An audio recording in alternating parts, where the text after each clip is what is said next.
Hello mga ka-rails. Oo. Namasyal ako dito sa banda sa Dasmariñas eh.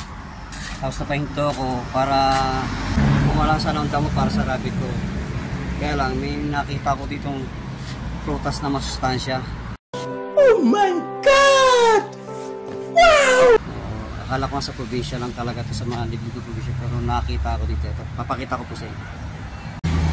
Nakalimutan ko anong tawag dito eh. Pero nung bata pa kami kinakain namin yan. Ito yung hilaw niya. Marami na ako napitas eh. Sampulan ko po kayo ah. Oh, yun na, saan ka na? So mukhang nakuha ko na po lahat yata ng hinog. Ito po. Papakita ko na lang sa inyo yung mga nakuha ko. Ayan po yung mga nakuha ko. Nice. Ito po yung sinasabi niya ng maliit na upo. Pinugulay po yan.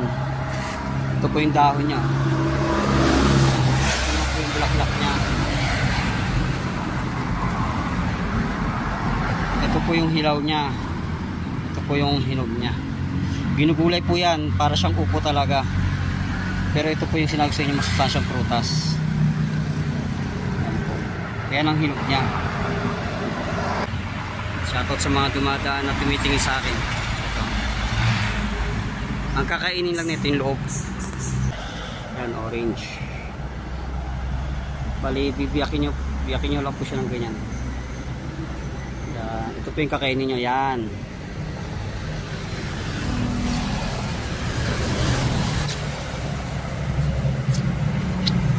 Matamis.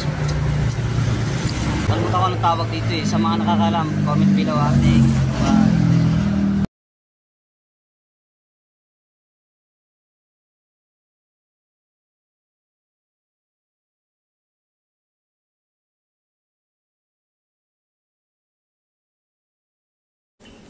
I like this. This is cute.